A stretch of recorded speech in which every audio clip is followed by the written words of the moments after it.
There is a question that has lingered in the hearts of those who love the Buddha. Why did he leave us? Why did a being of perfect wisdom, perfect compassion, and boundless love allow himself to fade away from the world he had guided so deeply? It is not a question of doubt, but of longing, the longing of those who have once seen light and now face the dark again. When the Buddha walked this earth, the air itself seemed different. Every word he spoke was filled with understanding that could pierce through confusion. Every silence carried peace that no storm could shake. Those who met him felt that they had touched something eternal. And yet, even he, the awakened one, grew old, fell ill, and finally departed. To many, that was the hardest teaching of all. We often imagine that a teacher like the Buddha should have stayed forever, that he should have continued to guide us, to answer our questions, to heal our pain. But perhaps we misunderstand what it means to stay. When the Buddha lived among men, his presence shone like the sun, but his purpose was never to make us follow him endlessly. He came not to bind the world to himself, but to free it from all bondage. He did not wish to be worshipped. He wished for us to awaken. To awaken means to see the truth for ourselves, not to lean forever on the hand of another, even the hand of the Buddha. And so, in the deepest sense, his departure was not an ending. It was a continuation of his teaching, a lesson written not in words, but in silence. In those ancient days, as stories tell, the Buddha's disciples followed him from village to village, listening, questioning, learning to see life differently. They watched how he spoke to kings and beggars alike, with the same calm light in his eyes. They watched him walk barefoot through dust and rain, untouched by the world's praise or blame.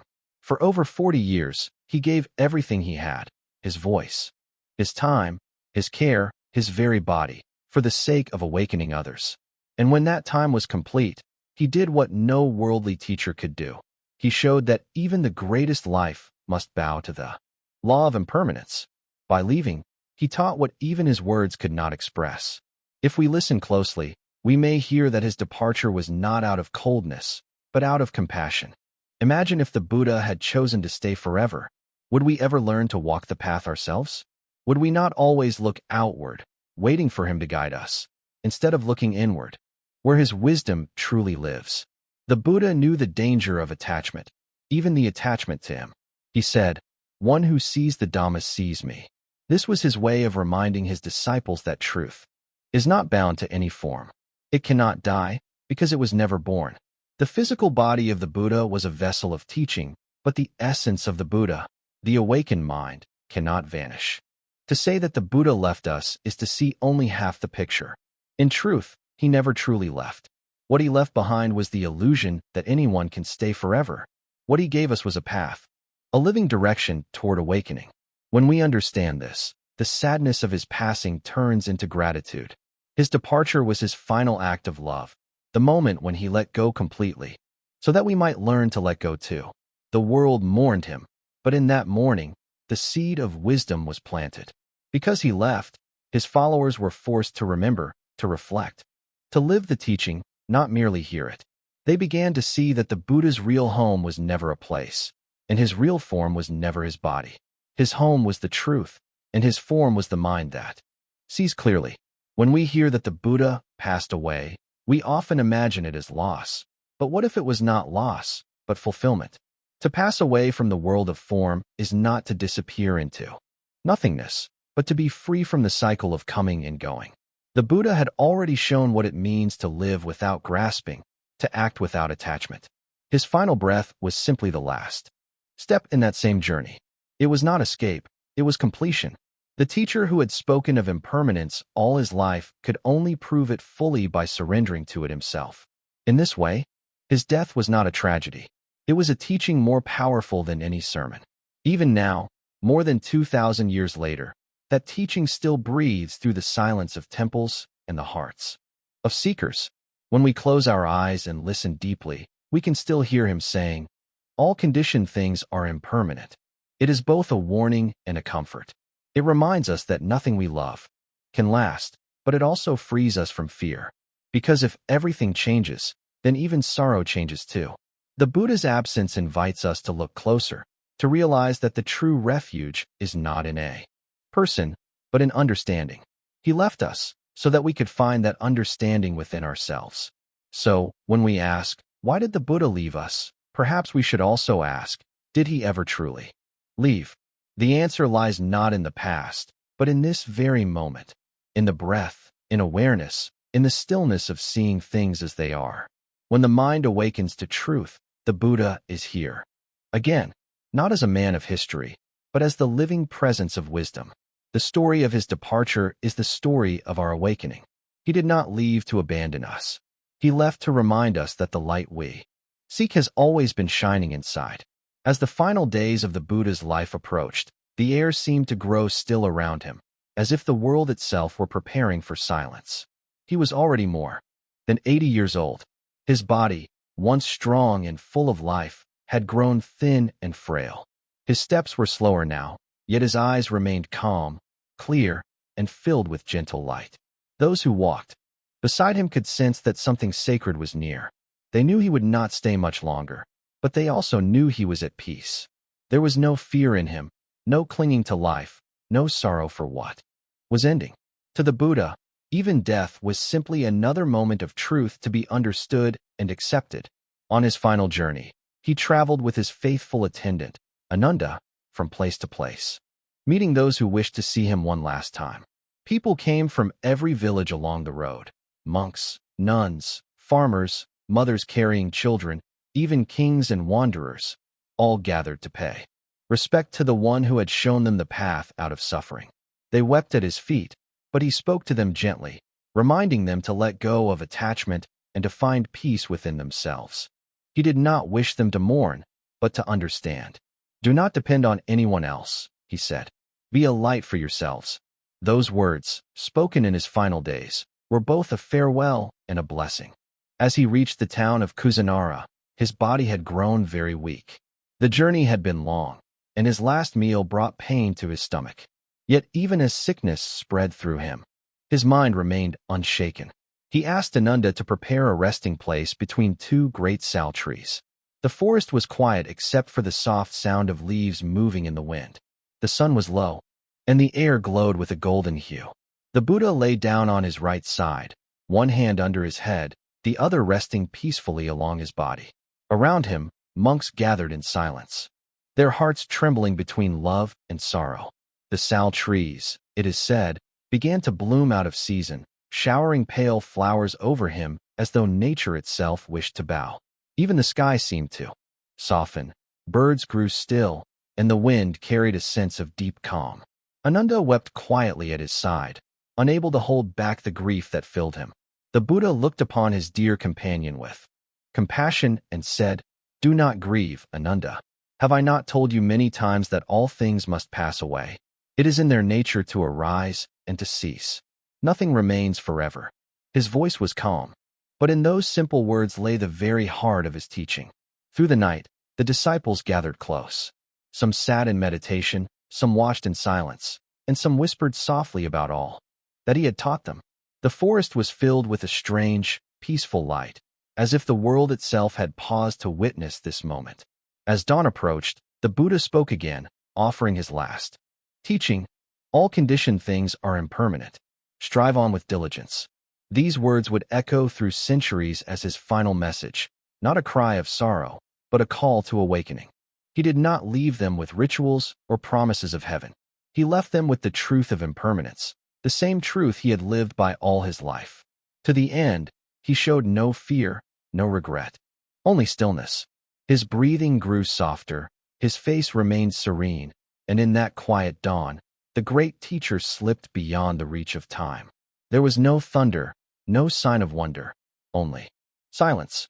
The forest held its breath, and the disciples bowed deeply, realizing that they had witnessed not a death, but a completion. It was not that the Buddha had vanished. It was that he had returned to the law he had always taught, that all things, whether grand or small, arise and fade away. The body that once walked the earth was gone, but what he had awakened to, the truth that lies beyond birth and death, remained untouched.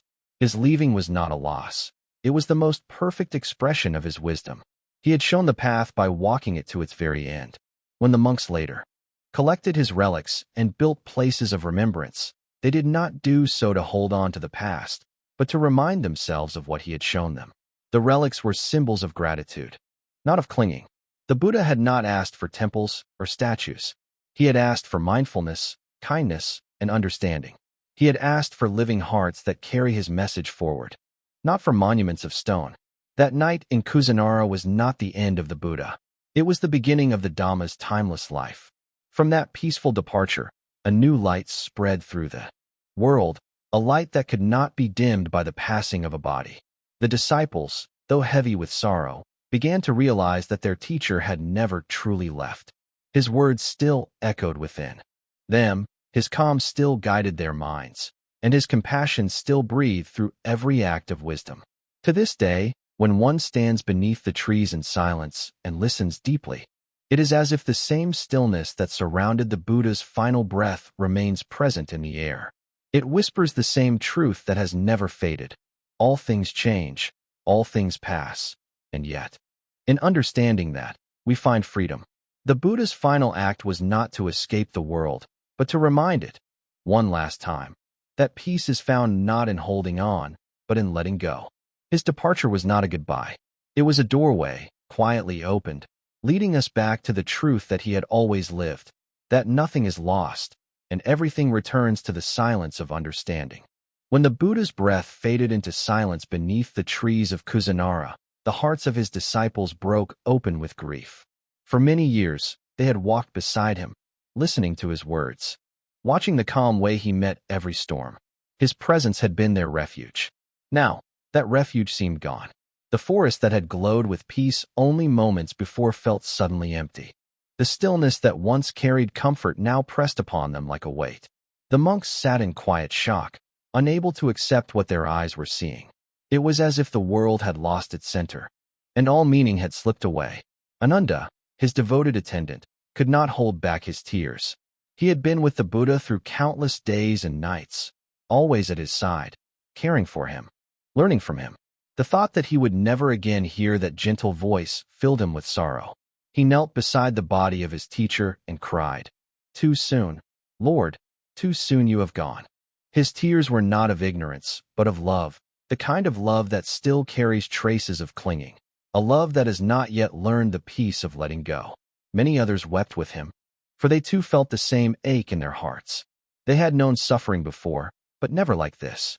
This pain seemed deeper because it was tied to what they thought was gone forever, their guide, their light, their hope. But in that sea of grief, there were also those who remembered the Buddha's words. They recalled how often he had spoken of impermanence, how clearly he had warned them not to depend on his body or his form. "Those who truly see the Dhamma see me," he had said. "Those who follow the Dhamma follow me." These words slowly began to rise in their minds like the first light of dawn after a dark night. They began to see that what had ended was only the shell of his presence, not the heart of his teaching. The Buddha had never belonged to the body that lay before them. His true being was the awakened understanding that now lived within each of them. Still, grief does not vanish easily. Even those who understood wept, because the human heart clings by nature. We cling to voices, faces, gestures, the warmth of a smile, the sound of footsteps, the nearness of a friend. The disciples were human, and even in wisdom there is tenderness.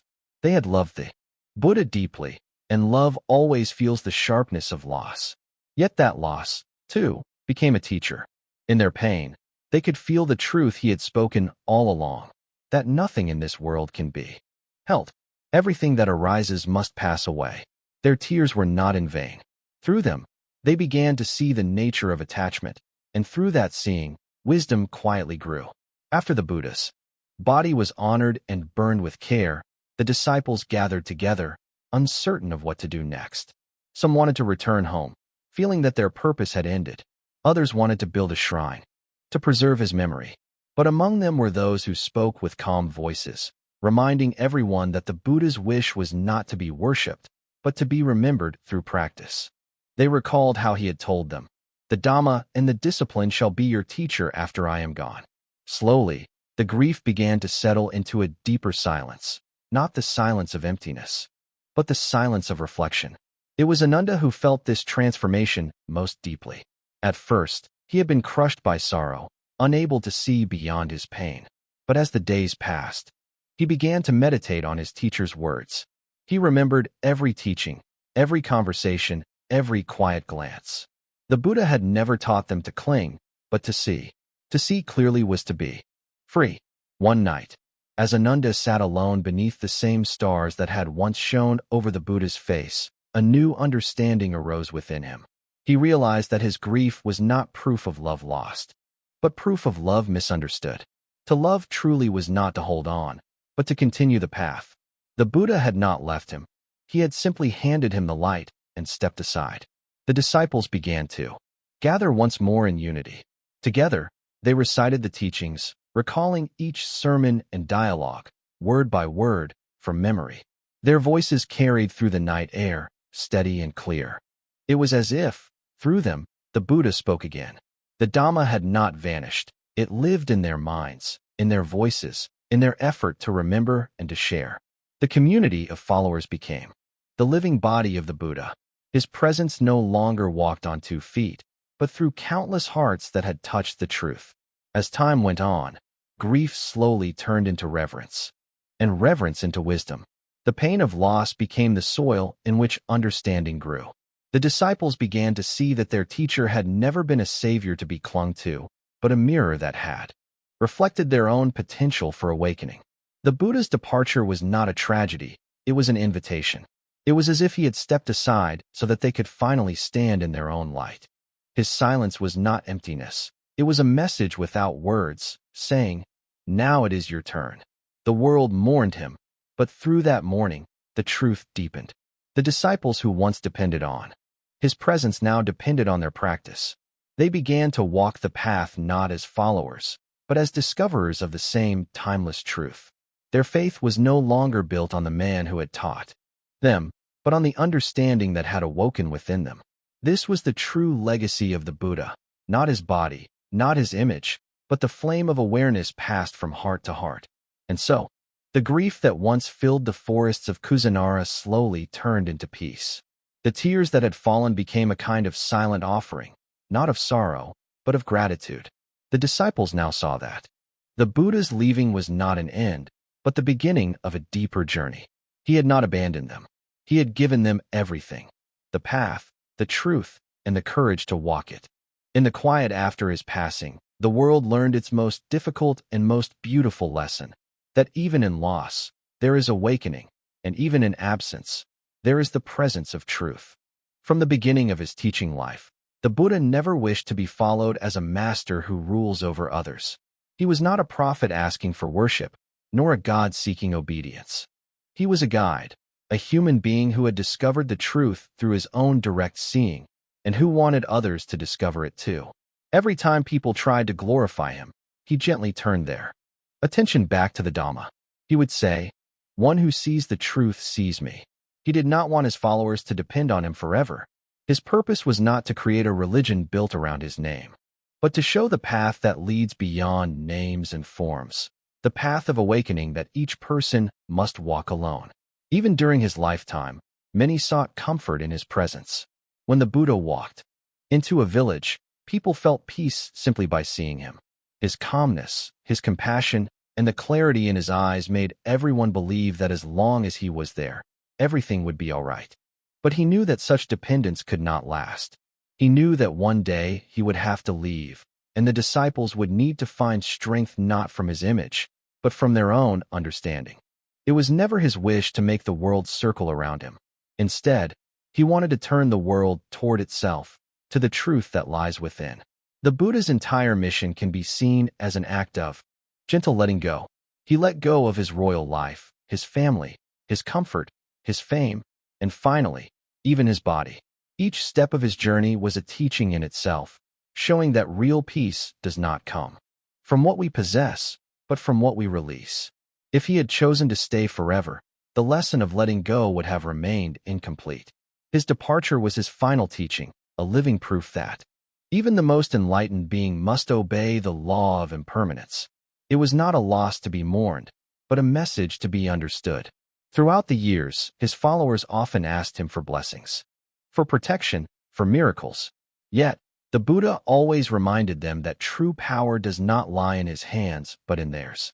You must strive for your own liberation, he said. The Tathagata only shows the way. He never claimed to save anyone through divine will. He offered them the map, not the journey. This distinction is what makes his compassion so deep. He refused to create dependence because he wanted freedom for everyone. He knew that if people clung to him, they would never taste the freedom that comes from knowing directly without leaning on another. The Buddha's love was not the love that wants to hold or to keep. It was the love that gives and lets go. When he spoke to his disciples, his words carried no demand, only invitation. He never said, "Follow me," but rather, "See for yourself." This is the purest form of compassion, to awaken others, not to make them worship. His purpose was not to become an eternal leader standing above the world, but to awaken the world to its own capacity for enlightenment. He left so that others could rise. He departed so that wisdom could spread through countless hearts, not just one.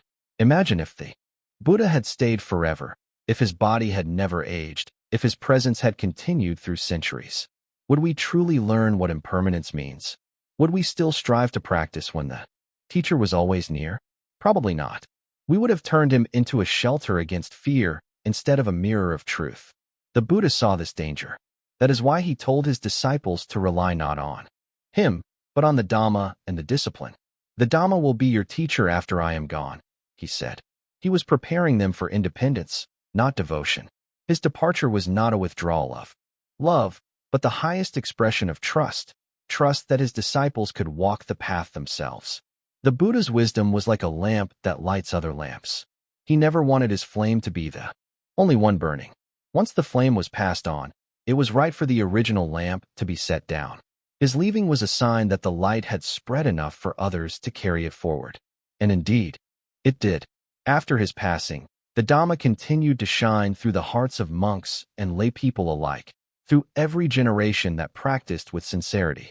The Buddha's body was gone, but the awakening he had kindled in the world continued, bright and timeless.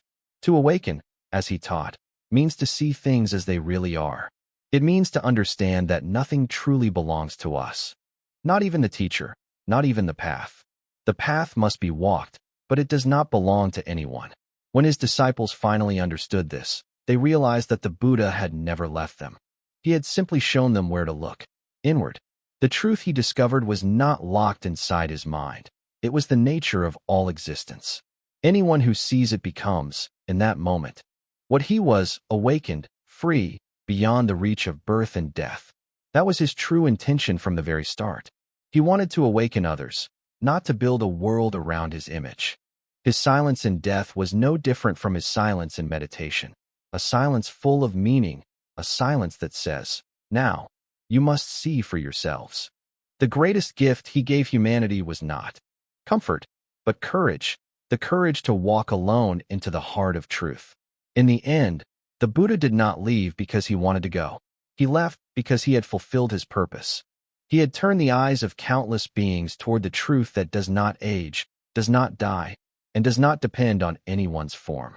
His body returned to dust, but the truth he lived remains as vast and alive as the sky. The Buddha's true intention was not to lead forever, but to awaken forever, to awaken in every heart that dares to see. And as long as one mind anywhere in the world sees clearly, the Buddha is still here, smiling through that clarity, silent yet alive in the boundless peace of understanding. The Buddha's life, from beginning to end, was a living lesson in the law of nature. He did not stand apart from life as something divine or untouchable.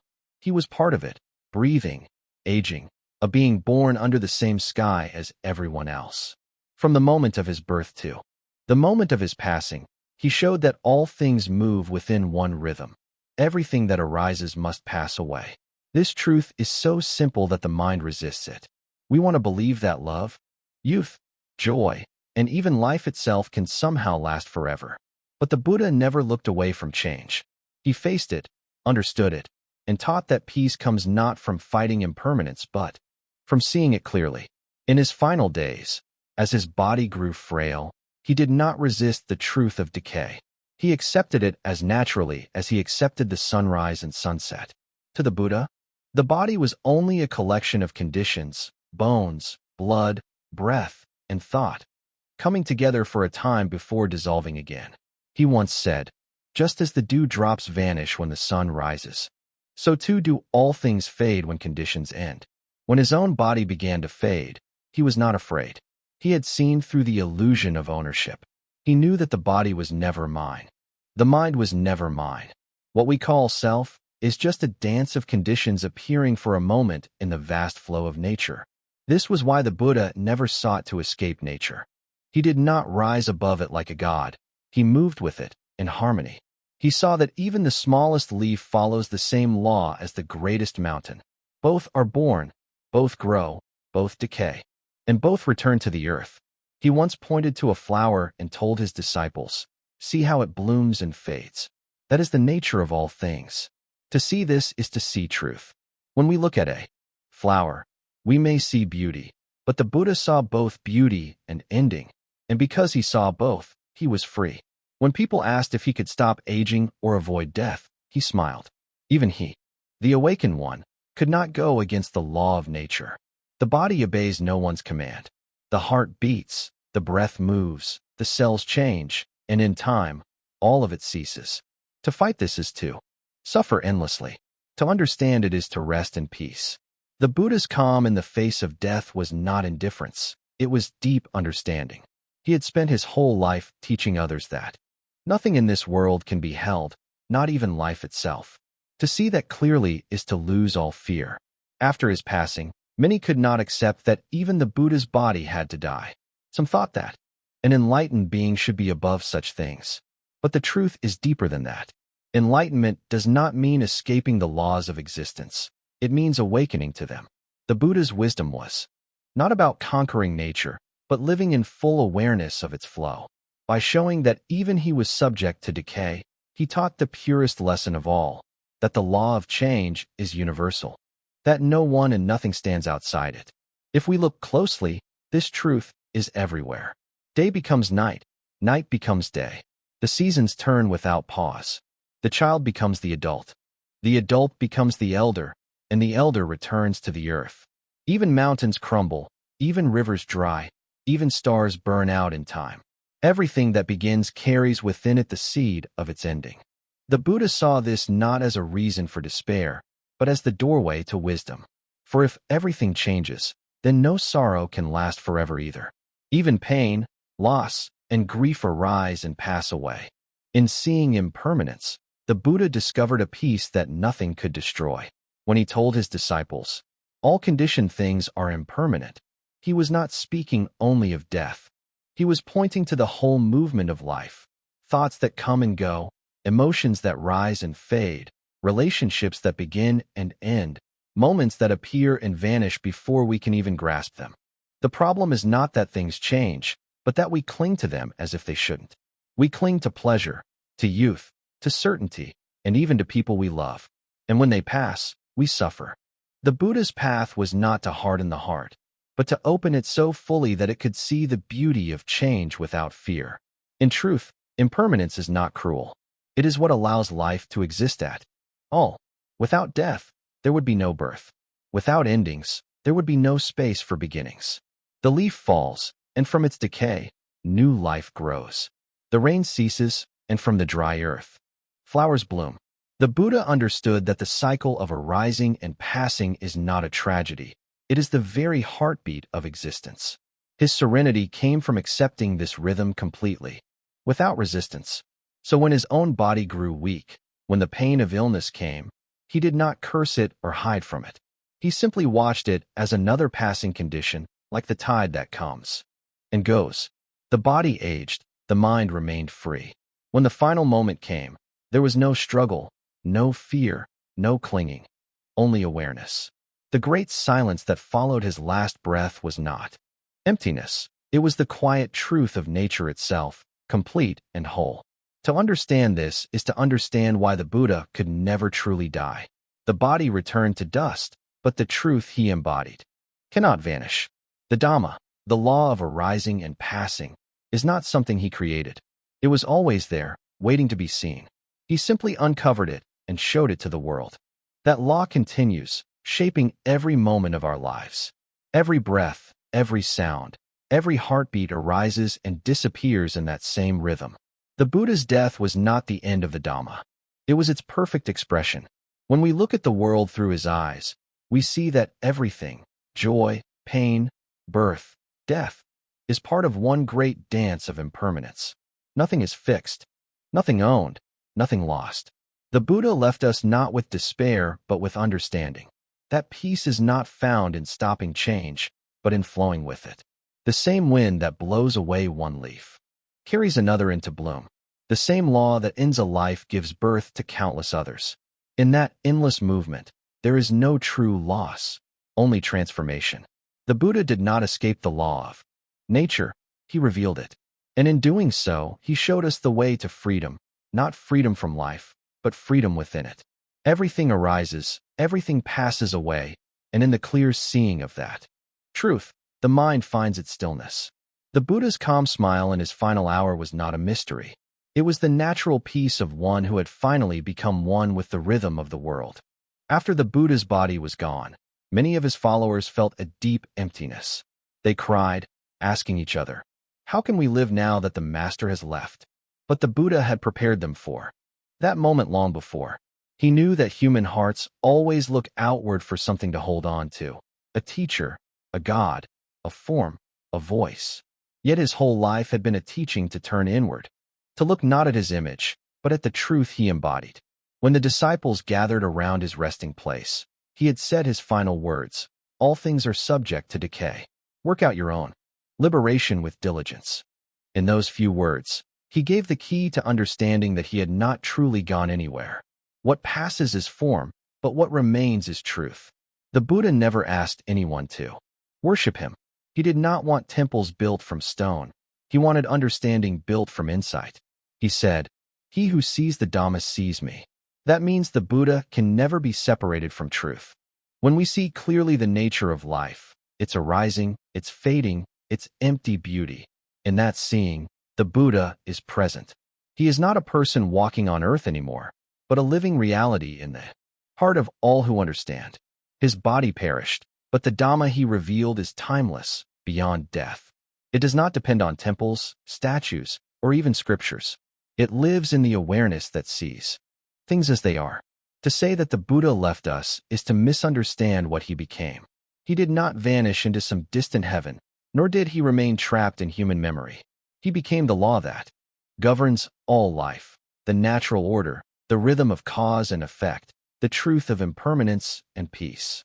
Every time we breathe in awareness, every time we face suffering with understanding, every time we act with compassion, we are walking with the Buddha. He is not behind us or above us, but within the very moment we awaken to the truth. That is why his presence cannot fade. The Buddha is not a figure of history. He is the living truth that shines whenever a mind becomes clear. When we look at the world today, we might feel that the Buddha is far away. The temples are filled with gold, but the hearts of people are restless. His image is worshipped, but his teaching is often forgotten. Yet even now, his voice can still be heard, not through sound, but through silence. In the quiet moment when one stops chasing and simply sees things as they are, that is the voice of the Buddha. When we let go of greed and anger for even one breath, the Buddha lives again in that peace. The truth cannot die because it was never born. The Dhamma is not something created by a person. It is the law that has always been, the pattern behind every moment of existence. The Buddha's passing was not the end of his journey. It was the completion of it. Just as a flame goes out when there is no more fuel, the Buddha's existence as an individual ceased when there was no more clinging. But the light of that flame, the warmth, the wisdom, the clarity, still touches the world. His body returned to the earth, but his awakening became part of the great stream of reality itself. When people say the Buddha entered nirvana, it does not mean he went somewhere else. It means the illusion of separateness dissolved. What remained was pure truth, beyond birth and death, beyond coming and going. Even in his time, the Buddha often reminded his disciples not to depend on his physical presence. He told them, "Be a light unto yourselves. He wanted each person to see with their own eyes, not to follow blindly. The Buddha's greatest gift was not his miracles or his words, but the path he left, the way to awaken. He gave humanity a mirror to look into and discover the truth for themselves. That mirror still exists, shining in every moment of awareness. Every time someone sits quietly and watches their own mind, without judgment, without attachment, the Buddha's teaching becomes alive again. So in truth, the Buddha never left us. What left was only the form that could be seen and touched.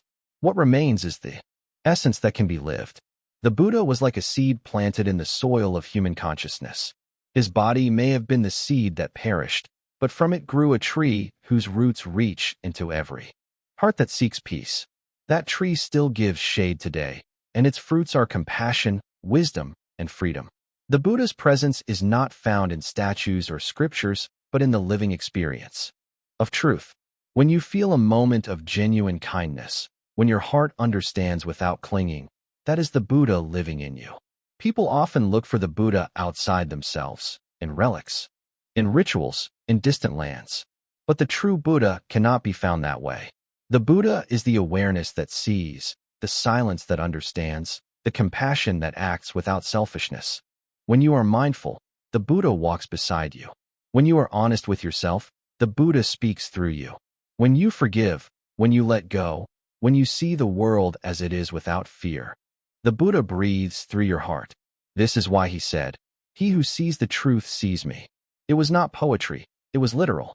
To awaken to reality is to meet him face to face. To say that the Buddha left is like saying that light disappears when a lamp goes out. The lamp may break, but the light it gave continues to travel through space, touching other things, transforming them. The Buddha's body was the lamp, but the light was his awakening. That light still moves through time, through minds, through every act of wisdom and compassion in the world. Even now, when someone in a quiet corner of the world sits to meditate, seeking peace, the same current of truth that once moved through the Buddha moves through them. The Dhamma is alive, it never belonged to any one person.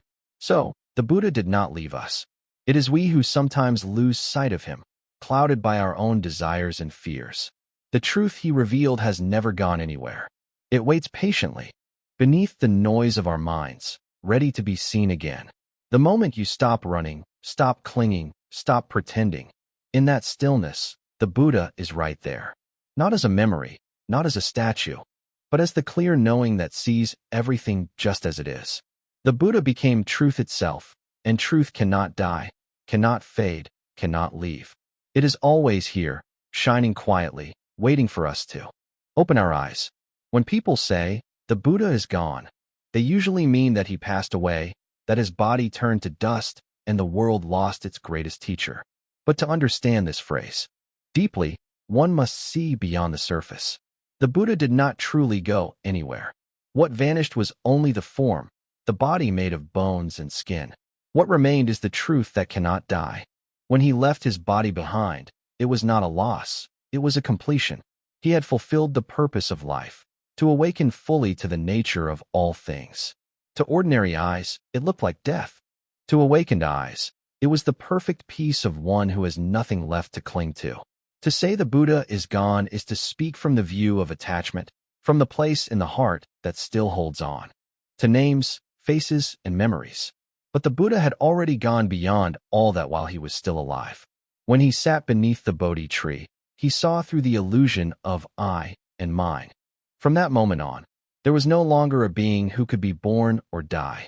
There was only awareness, vast, boundless, and free. When his body later stopped breathing, nothing truly changed. The same reality continued, the same truth remained. Only those who saw with limited eyes thought he was gone. He once told his disciples, "When you think the teacher is gone, that is not correct. As long as the Dhamma and discipline remain, I remain." These words hold a deep secret. The Buddha was never a person to be owned. He was the awakening that happens whenever ignorance fades. When the Dhamma is practiced, when truth is seen, when compassion moves through a heart, in those moments, the Buddha is alive. His presence is not bound by time or form.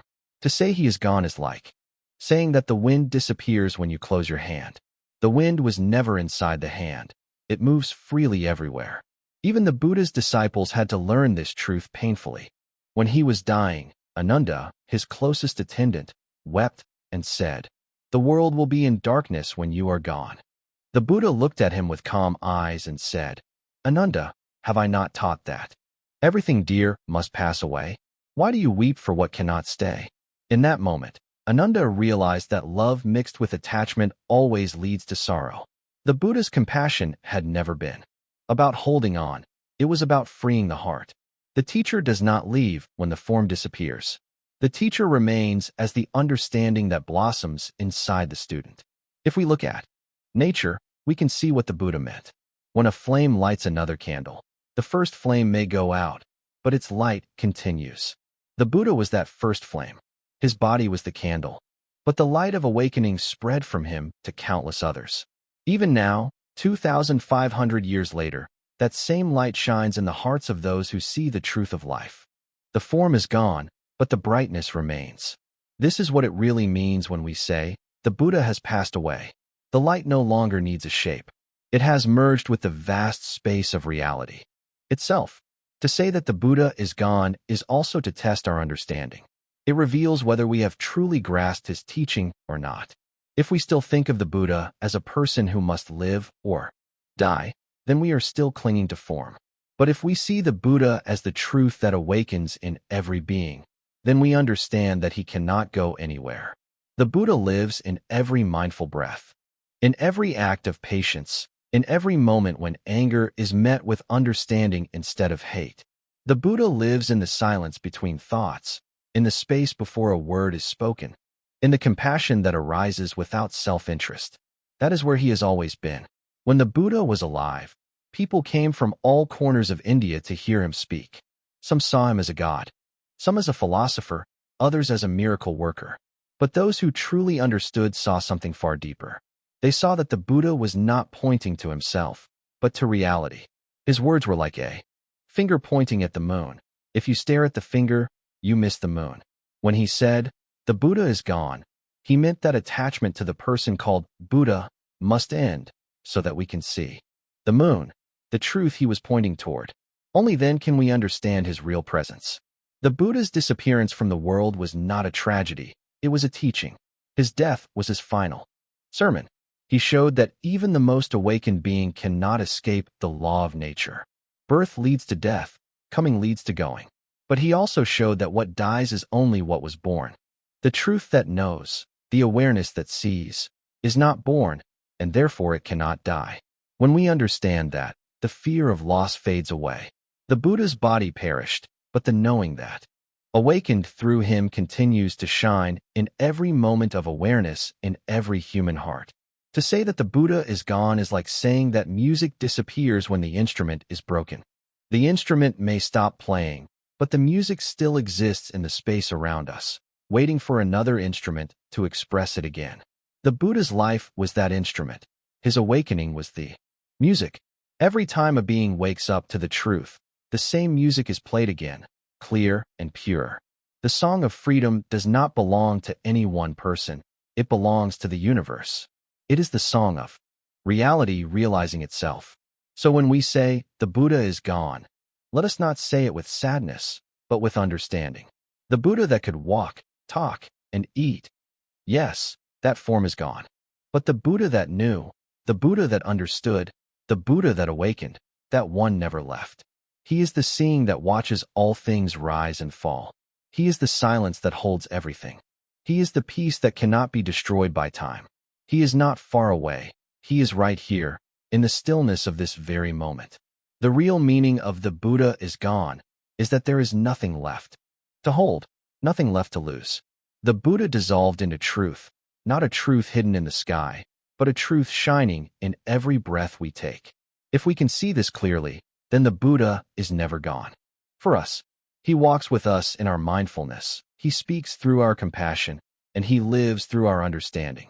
To see the truth is to see the Buddha. To live the truth is to walk beside him.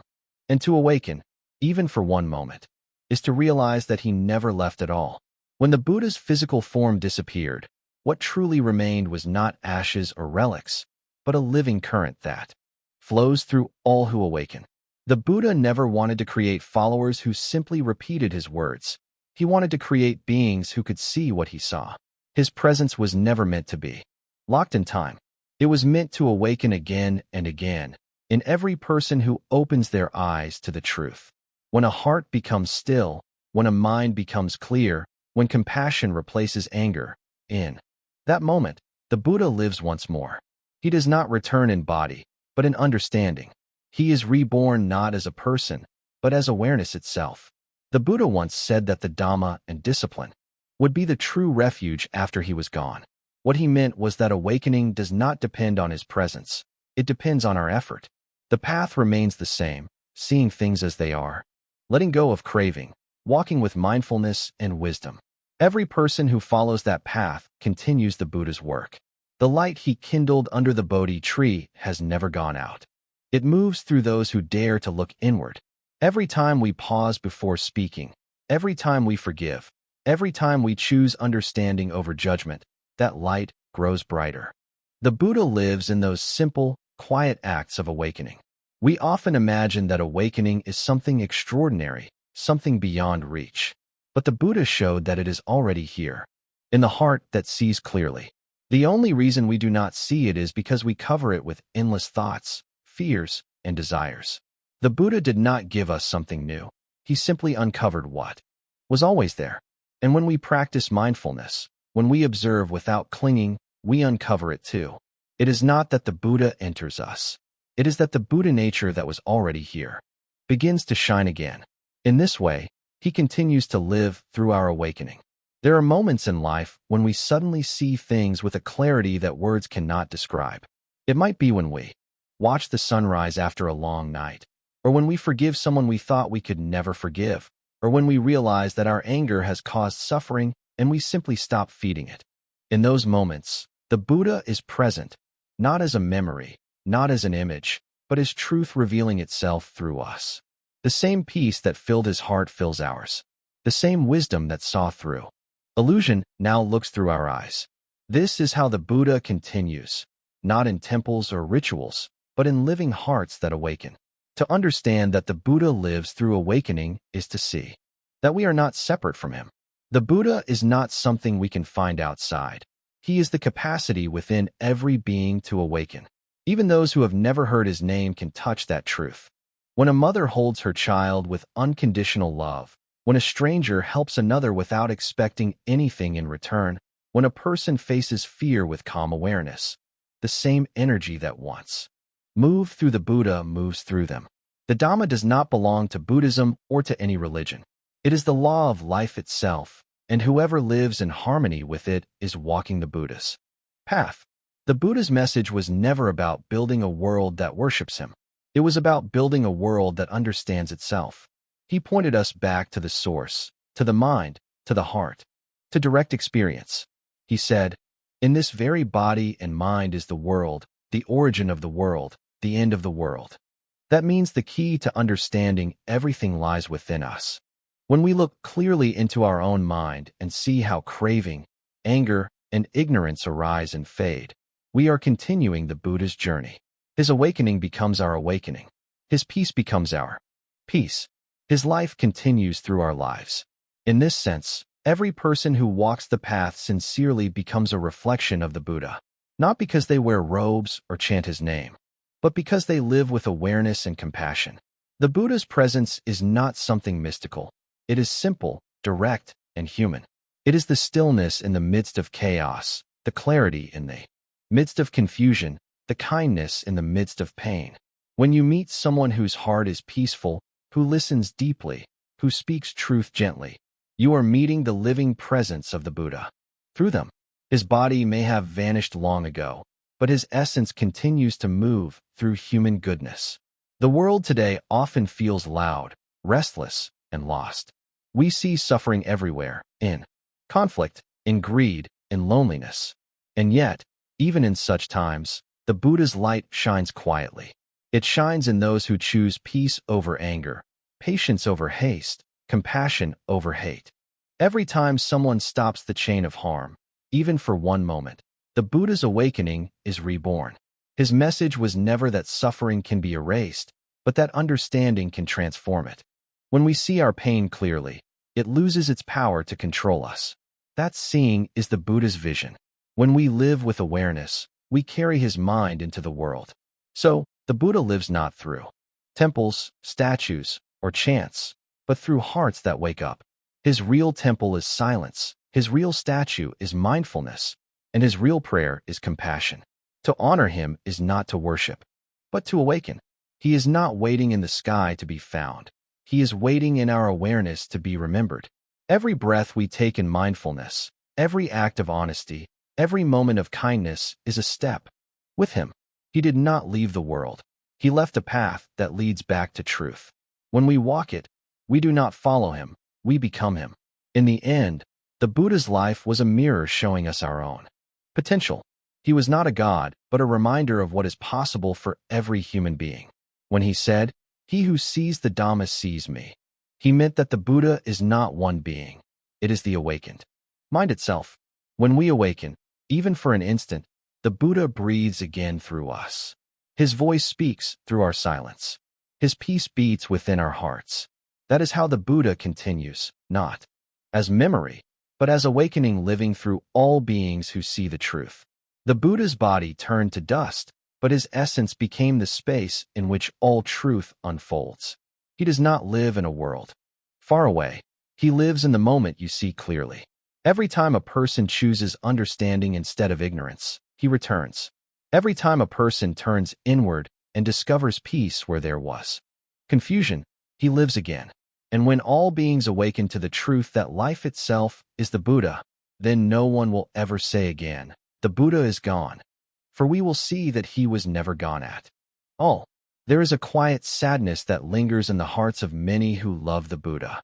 When we bow before his image, light candles, and whisper our prayers, there is often a hidden thought behind our devotion, the feeling that he is far away.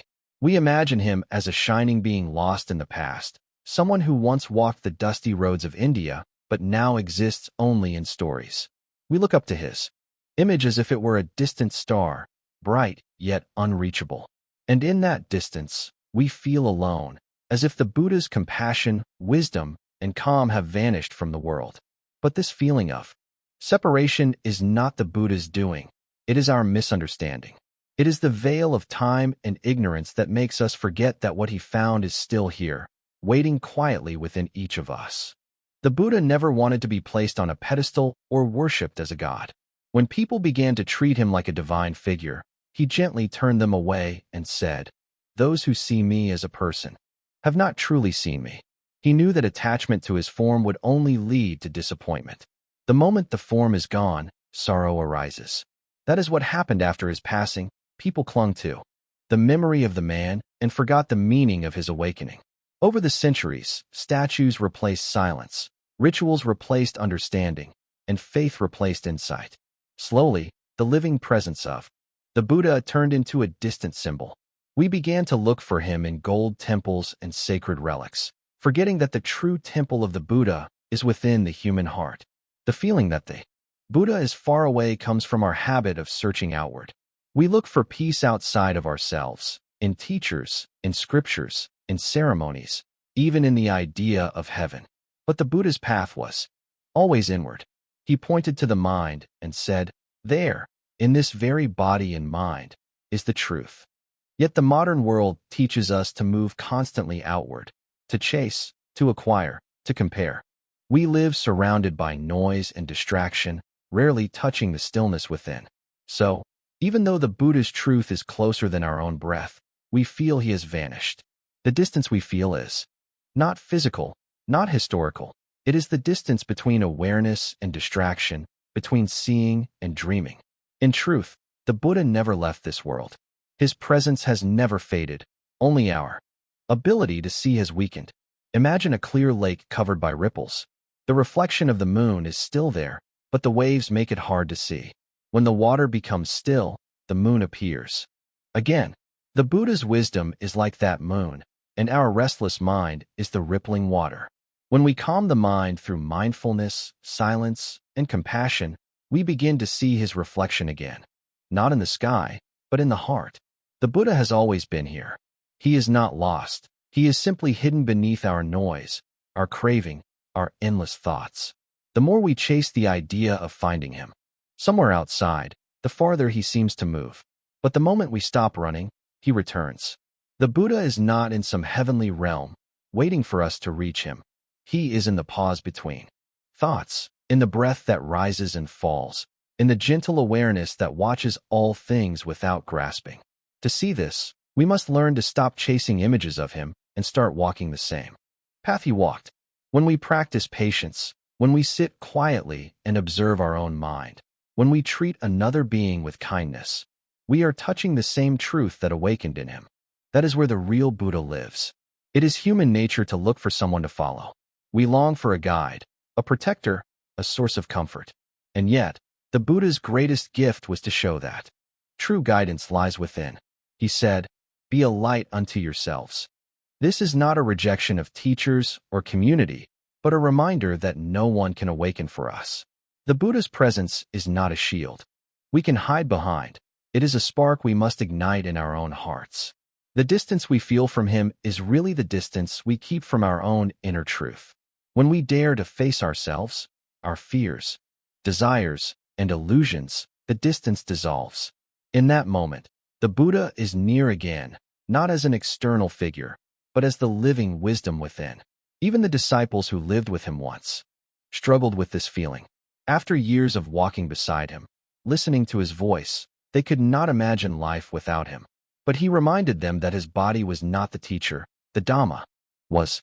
"Whoever lives in accordance with the truth lives near me," he said. That means anyone, anywhere, at any time can walk beside the Buddha by living mindfully and compassionately. You do not need to see his face or hear his voice. You only need to understand what he understood. That peace does not come from holding, but from letting go. Once you see this, the sense of distance disappears. In a world filled with confusion, greed, and conflict, it is easy to believe that the Buddha is far away. But the truth is, he is closer than ever, because the more suffering grows, the more his teaching calls to us. Every time we feel lost, his path is there like a quiet thread leading home. Every time we face pain and choose awareness instead of escape, his wisdom guides us. Every time we open our hearts instead of closing them, his compassion breathes through us. The Buddha is not gone. He is alive in every act of understanding that breaks the chain of ignorance. The feeling that he is far away is only the echo of our unawakened mind. Once we truly see the law of change, once we understand that all things, including this thought, this emotion, this moment, are impermanent, the Buddha's nearness becomes undeniable. We no longer need to imagine him as a distant figure from history. We feel him as a living truth flowing through everything. The same wind that touched his skin now touches ours. The same stars that shone above his eyes now shine above ours. The same silence that held his awakening still holds us now. So when you feel the Buddha is far away, close your eyes. Breathe. Feel the rise and fall of your chest. Watch your thoughts come and go. Listen to the quiet space beneath them. There, in that stillness, the Buddha is waiting, not as a memory, not as a ghost, but as awareness itself. He never left the world. We only turned away. When we turn back, when we look within, when we remember to be present, the distance disappears. The Buddha was never far away. He was, and always is, right here, as close as your own breath, as near as your own heart. When we finally begin to understand why the Buddha seemed to leave us, we discover something much deeper. He never truly left. His disappearance was only an illusion born from our attachment to his physical form. The Buddha's body faded into dust, but what he awakened to, the truth of life, the law of cause and effect, the reality of impermanence, can never die. The truth does not belong to any single person. It flows through every breath, every sunrise, every moment of awareness. The Buddha simply uncovered that truth, and in doing so, he became one with it. To say he left is like saying the light of the sun disappears at night. It only appears hidden because we have turned away. When we open our eyes again, we find that it was always there. The Buddha's teaching was never meant to bind. people to his memory, but to free them from all forms of attachment, even attachment to him. When he was alive, people often clung to him for comfort, wanting his guidance in every situation. But the Buddha reminded them again and again that his role was to point the way, not to carry them along it. "I show you the path," he said, "but you must walk it yourself." This was his greatest act of compassion, to step back and let others find their own awakening. By leaving the world, he gave us the chance to stand on our own, to see that the light we admired in him is also inside us. His absence was never abandonment. It was a final lesson in freedom. The Buddha's teachings are not like the words of philosophers that depend on time and culture. They are as fresh today as they were more than 2,000 years ago because they speak directly to the human heart. When he said, "Hatred is never ended by hatred, but only by love," he was not speaking for one generation, but for all. When he said, "All that we are is the result of what we have thought," he was describing a truth that will never age. The Buddha's voice continues to echo through the simple experiences of life, through how we respond to pain, how we treat others, how we face change. Every time we choose patience instead of anger, understanding instead of blame, honesty instead of illusion, we are walking beside him again. If we could see clearly, we would realize that the Buddha's presence is not limited to statues or temples. It appears in the kindness of a stranger, in the forgiveness between two people, in the courage to face suffering without fear. His compassion lives wherever someone chooses peace over violence. His wisdom lives wherever someone dares to look at reality without running away. The Buddha's body may have passed away, but his essence lives on in every act of awareness, in every moment of understanding that breaks through ignorance. He is not a figure of the past.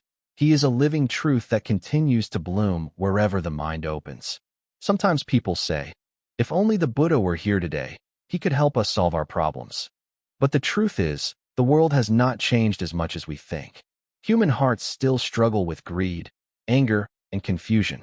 The same questions still trouble us. Why do we suffer? What is the meaning of life?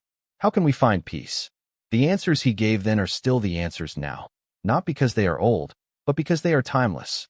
The problem is not that the Buddha's words have vanished, but that we have stopped listening. We fill our lives with noise and forget how to be still. We chase knowledge but ignore wisdom. We have not lost the Buddha. We have simply drowned out his voice with the noise of the modern world.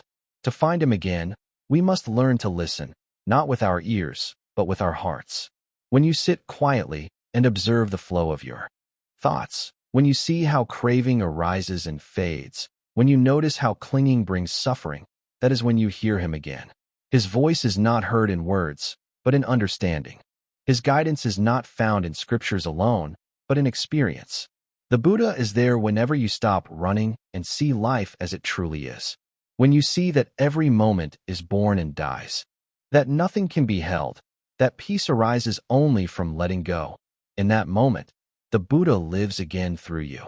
He once told his followers, "After I am gone, let the truth and your own experience be your teacher." This was not an invitation to worship the past, but to live the teaching here and now. The Buddha's path is not a memory. It is a living journey that continues through every human being who dares to look inward. The awakening he reached is not locked away in history. It is waiting in the silence of your own mind. Each of us carries the same potential for freedom that he realized. To live with awareness is to walk with him. To live with love is to breathe with him. To live with wisdom is to become one with his timeless presence. If we could truly understand this, we would no longer feel that the Buddha is gone. We would see that he is present in the rise and fall of the breath, in the birth and death of every moment. The Buddha is not someone to be found in the past, but something to be awakened in the present. He did not vanish into the heavens. He dissolved into truth itself. And that truth continues to flow through everything, through the sound of the wind, through the warmth of compassion, through the stillness of awareness. The Buddha is not far away. He is the quiet knowing behind all change, the clear light behind all confusion. So when you stand before his statue and feel that he is gone, remember this. You are looking at a mirror. What you admire in him, peace, understanding, love, is what waits to awaken in you. The Buddha did not leave us empty. He left us a map, a torch, and the courage to walk our own path. His true presence cannot be lost because it was never outside of us. It lives in the truth of impermanence, in the power of compassion, and in the freedom of the awakened heart. When we see that, we realize the Buddha never left us. We were never alone. The light he kindled still burns, quietly in the depths of our own being, waiting for us to see.